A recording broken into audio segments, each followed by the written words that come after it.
Garantia de identidade e dignidade, respeito e direitos. Ter no documento, ter um registro civil acima de tudo, nos dá autonomia, dá uma resposta à discriminação. Uma conquista histórica para os transgêneros. É a palavra-chave, dignidade.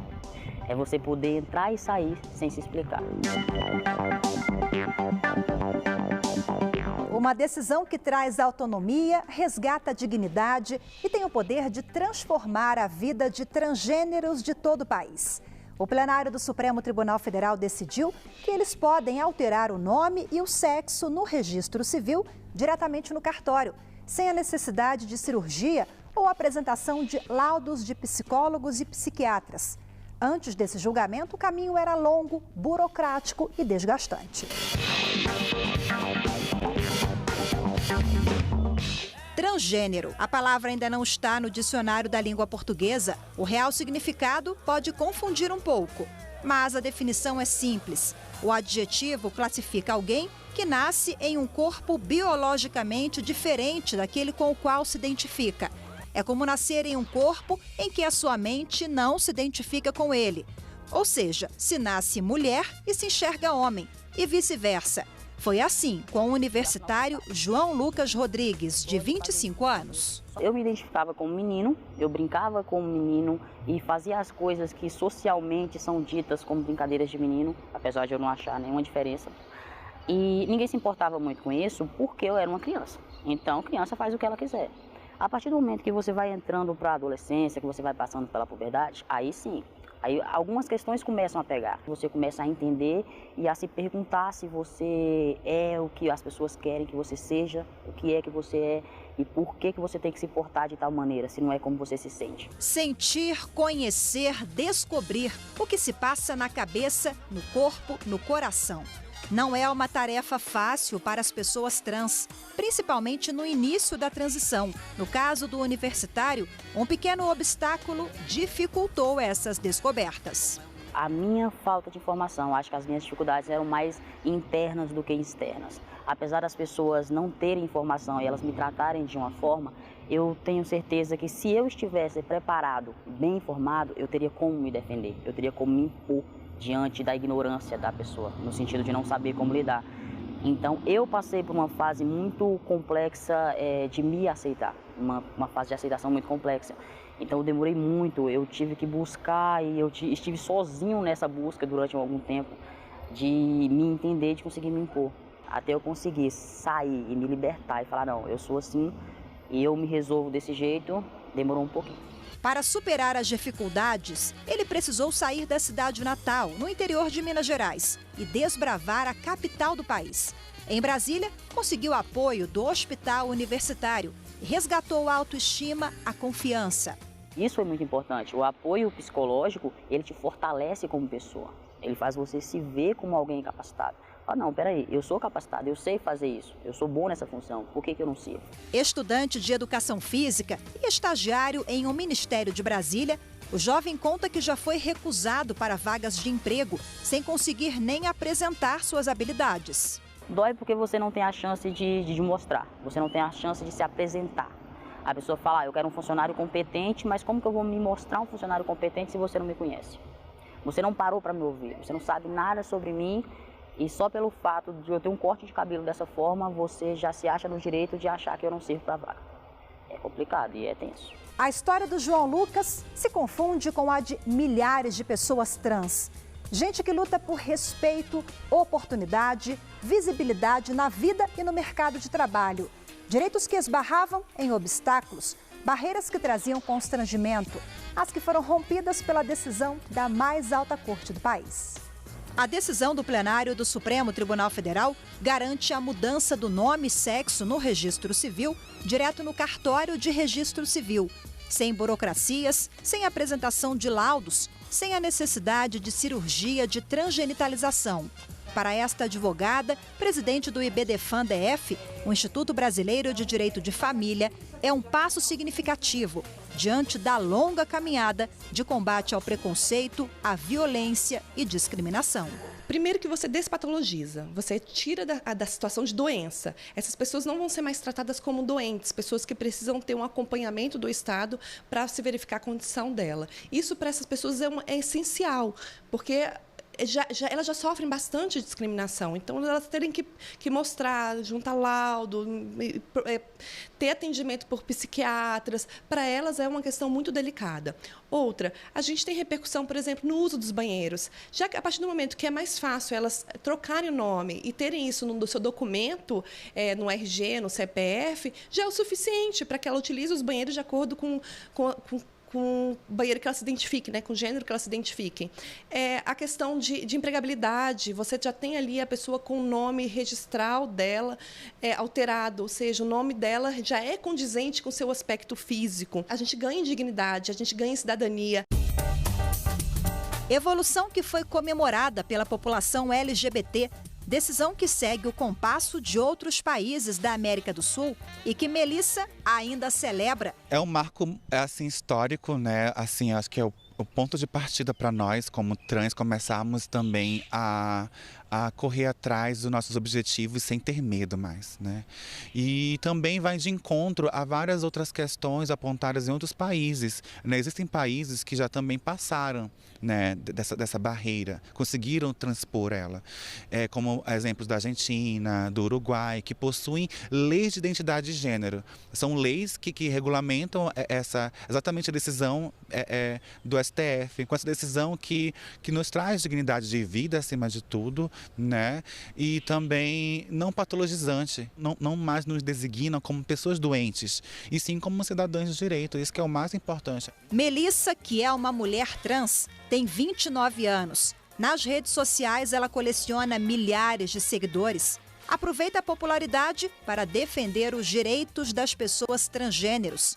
Estudante de direito, a jovem conta que, assim como João, já sofreu muito por ter um nome social e outro de batismo na documentação. Que você tem que apresentá-lo em várias ocasiões, né? Seja na educação, seja para acesso à saúde, acesso à justiça, acessar vários equipamentos. Você precisa de um registro civil e muitas das vezes é ele que vai dizer quem você é de fato para um sistema, né? Então, a só minha palavra muitas vezes não vale. Com o nome masculino no registro civil e atributos de uma mulher, os constrangimentos eram comuns.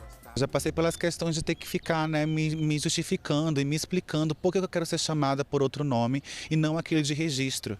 E aí isso vai muito da pessoa, né, de ela aceitar ou não, de ela ter o bom senso, a sensibilidade de perceber que você é uma pessoa trans e que você quer ser respeitada como tal. E tem pessoas que não, tem pessoas que elas não vão querer simplesmente tolerar aquilo. Elas vão te tratar da forma como elas acham que devem te tratar.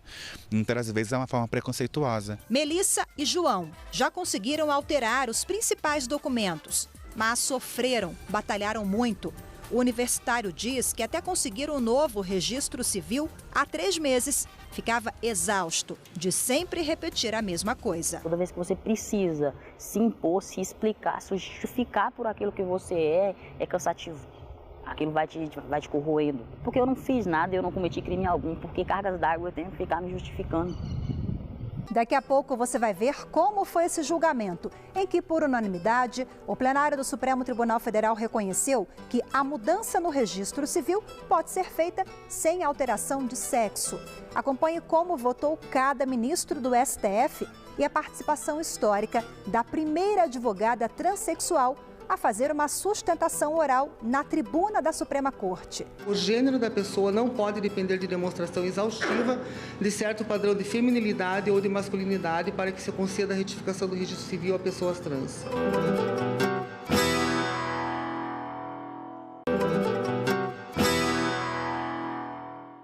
Você acompanha hoje no programa a decisão do plenário do Supremo Tribunal Federal que atende a uma reivindicação antiga do movimento LGBT brasileiro. Agora, transgêneros e transexuais vão conseguir fazer a modificação do registro civil sem mudança de sexo, direto no cartório. Antes, o processo era longo e desgastante. Era preciso anexar laudos médicos, procurar a justiça e até fazer cirurgia. No julgamento histórico, os votos dos ministros e as manifestações das defesas falaram por si só. Todos que acompanharam as sessões plenárias sobre o tema lutavam pela mesma bandeira: o resgate da dignidade, muitas vezes negligenciada pelo preconceito.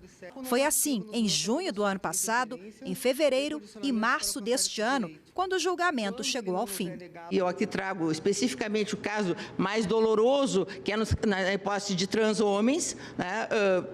A situação é mais desconfortável ainda, de que ele acaba sendo registrado com o nome de mulher. Claro que lhe é imposto a roupa cor-de-rosa, brincar de essa instrumentária toda de utensílios domésticos, parece que são brinquedos de meninas. Claro que não pode jogar bola, não pode subir em árvore, tem que sentar com as perninhas fechadas. Se as pessoas são vítimas dessa omissão perversa do nosso legislador, precisam encontrar a resposta na justiça. Eles não podem ser duplamente punidos simplesmente por não quererem, por não poderem. E a justiça não pode impor a ninguém que faça uma cirurgia para poder ter todos esses direitos de personalidade, de dignidade que lhes são assegurados constitucionalmente. Estou aqui perante vossas excelências hoje, não apenas por mim, mas sim por toda uma população de pessoas que ainda sofrem imenso constrangimento e têm a sua dignidade violada diariamente. O alerta foi feito pela primeira advogada transexual brasileira a defender um processo perante os ministros do Supremo Tribunal Federal. Ao ocupar a tribuna, Gisele Alessandra afirmou que foi vítima de um apedrejamento moral e físico e sofreu violação ao princípio constitucional da dignidade humana. Sinto que estou fazendo história, mas se estou aqui perante vossas excelências é porque sou uma sobrevivente. Sobrevivi ao apedrejamento moral e físico, à proibição de estar na rua e nos espaços públicos, mesmo que à luz do dia. A mendicância e o sepultamento como indigente, como acontece com a maioria das pessoas trans brasileiras, sem que nem mesmo neste momento tão extremo de morte, tenham merecido respeito ao nome e ao gênero com o qual se identificam. Não somos doentes, como pretende a Classificação Internacional de Doenças. Não sofro de transtorno de identidade sexual. Sofre a sociedade de preconceitos historicamente arraigados contra nós e nossos corpos tidos como objetos. Negar a uma pessoa o direito ao nome e a expressão de sua identidade é negar o direito de existir. Requer-se a vossas excelências, portanto, que não nos neguem esse direito. Retomado no último dia de fevereiro deste ano, o julgamento teve a maioria formada a favor da alteração do registro civil, logo após o voto do relator, ministro Marco Aurélio. É tempo de a coletividade atentar para a insuficiência de critérios morfológicos para a afirmação da identidade de gênero, considerada a dignidade da pessoa humana. A dignidade da pessoa humana, princípio desprezado em tempos tão estranhos, deve prevalecer para assentar-se o direito do ser humano de buscar a integridade e apresentar-se à sociedade como de fato se enxerga. Solução diversa apenas reforça o estigma que conduz muitos cidadãos transgêneros à depressão, à prostituição e ao suicídio. E na sequência, todos os ministros concordaram que é inconstitucional a exigência de realização de cirurgia para retificação de nome e gênero no registro civil, como muitas vezes era exigido judicialmente. No meu voto não há como se exigir a operação para que alguém que manifeste com absoluta capacidade civil a sua vontade dessa alteração do nome no registro civil, não possa fazer somente se submeter a uma mutilação não desejada. A autonomia da vontade interdita que alguém possa ser obrigado a submeter-se a um procedimento cirúrgico,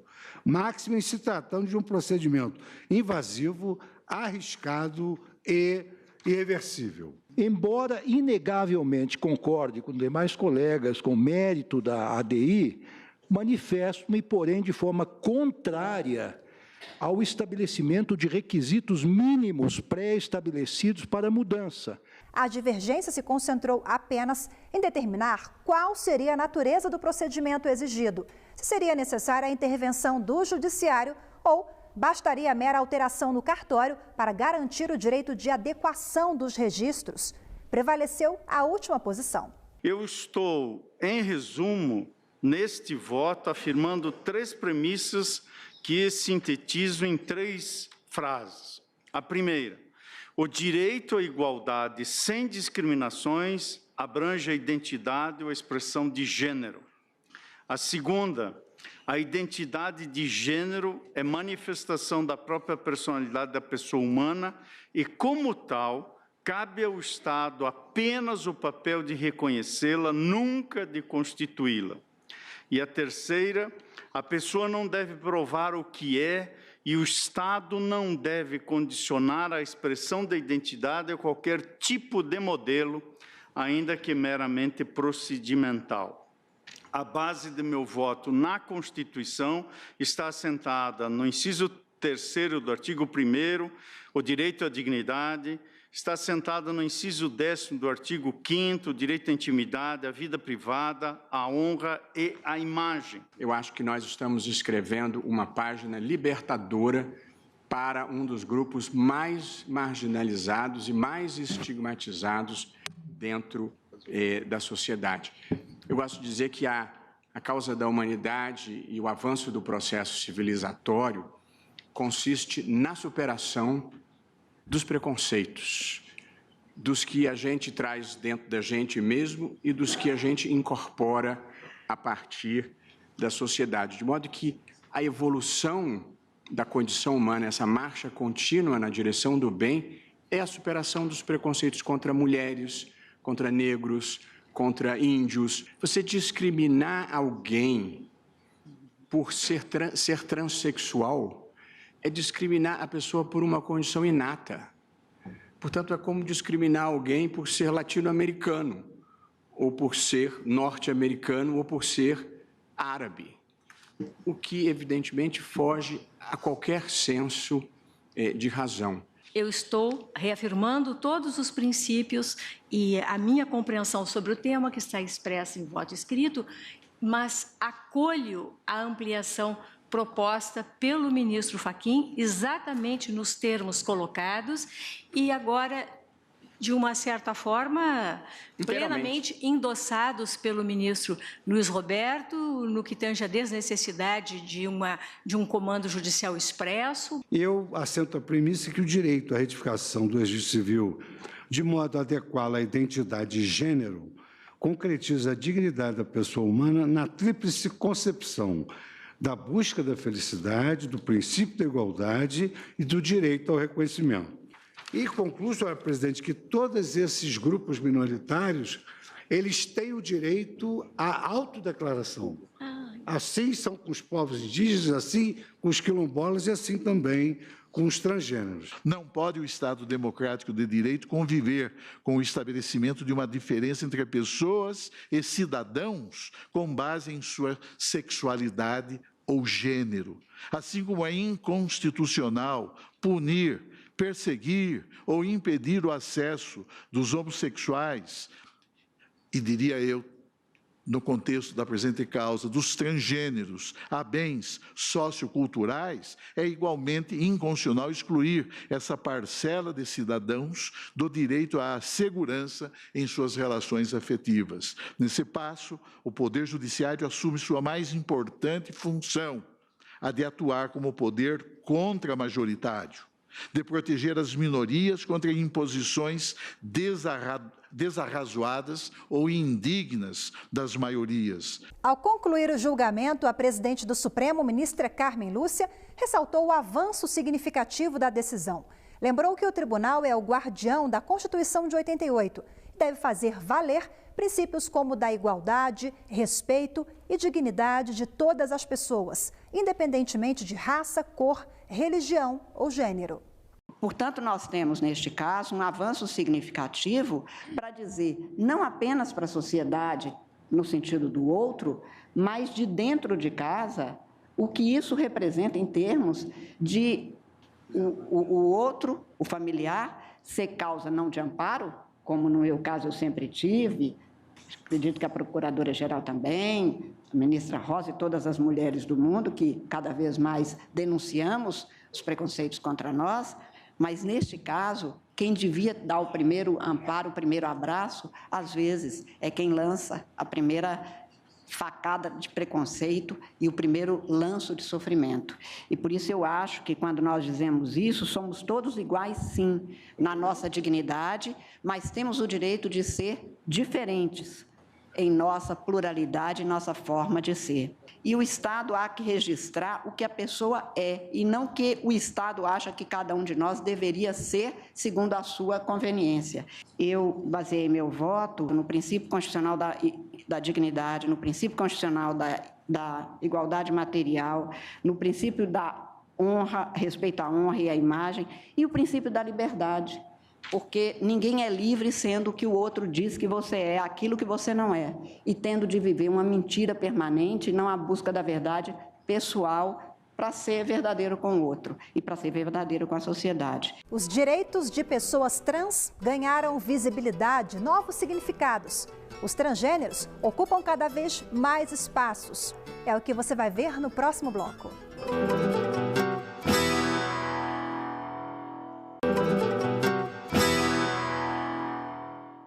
Os transgêneros conquistam cada vez mais espaço. Na sociedade, lutam contra o preconceito e, aos poucos, conseguem ter voz. Na vida, ganham confiança, força para encarar os desafios. No Poder Judiciário, também estão vencendo batalhas importantes.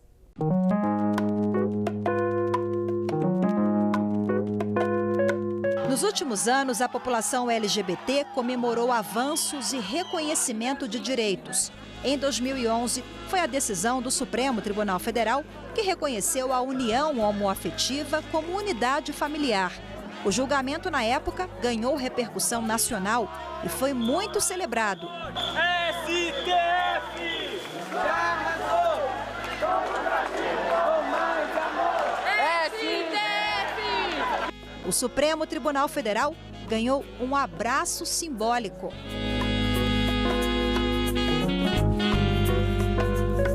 Em março deste ano, mais uma vitória. A decisão do Supremo Tribunal Federal que garante a mudança do nome e sexo no registro civil direto no cartório.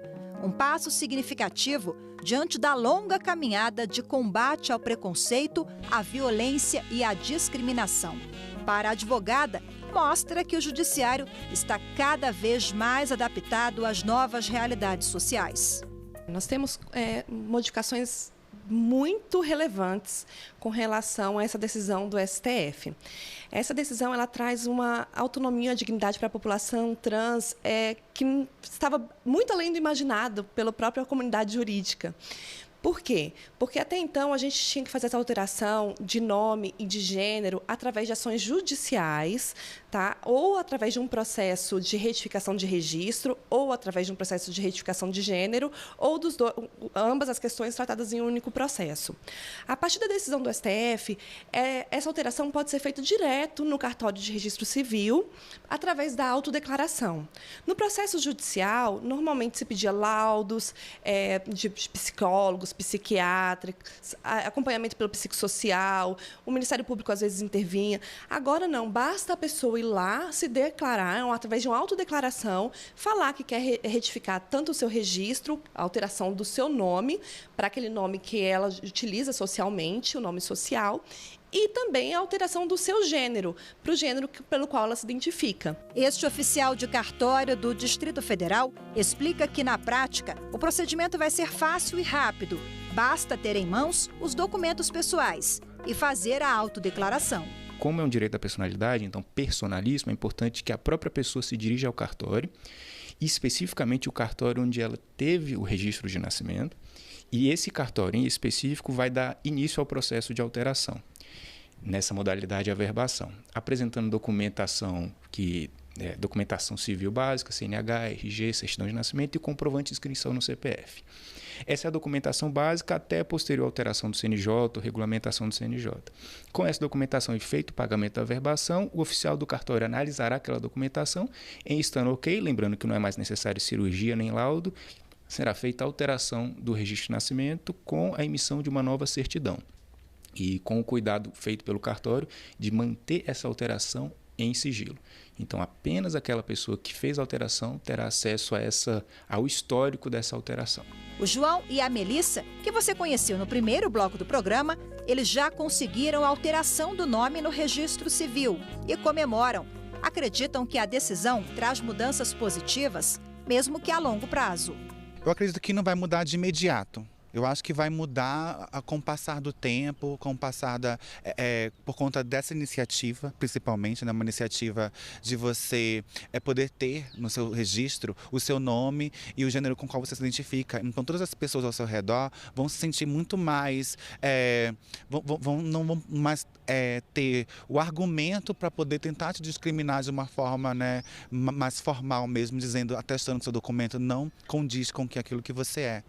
Então, ter no documento, ter um registro civil acima de tudo, nos dá autonomia para poder também combater, né? Dar uma resposta à discriminação, mostrar que nós também somos reconhecidas pelo Estado e tendo esse reconhecimento já é para nós uma ferramenta muito importante para a luta no preconceito. No caso do João é até mais emblemático, porque para deixar claro que é um homem trans, ele não mudou o gênero nos documentos. É excelente, eu não precisava ter passado por tudo isso. Eu não precisava ter ficado 14 meses com a angústia de esperar uma decisão e a dúvida de se essa decisão seria favorável ou não, porque ainda tem isso. Você não dorme imaginando que ele pode negar. E hoje ele não pode mais fazer isso. Eu fico feliz de ter conseguido, mas eu fico imaginando o menino que começa, que tem 16 anos e precisa fazer agora, que tá... Não, você é doido. Eu fico imensamente feliz em saber que eles não vão precisar passar pelo que eu passei. E olha que o meu nem demorou tanto, tem gente que passa anos. A decisão do Supremo Tribunal Federal, para garantir a supremacia da Constituição, em respeito à dignidade, à personalidade e buscando dar veracidade no registro daquela situação real, ela é uma decisão vinculante e atinge a todos. E para João Lucas, o julgamento foi mesmo um divisor de águas.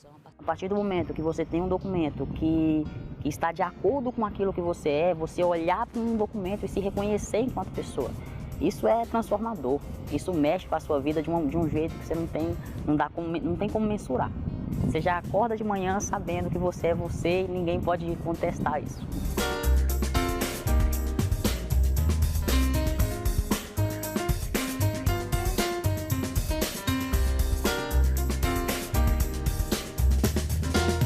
A edição de hoje fica por aqui. Lembrando que para rever este ou outros programas, basta acessar tvjustiça.jus.br e procurar o link do programa Grandes Julgamentos do STF. Obrigada pela companhia. Tchau.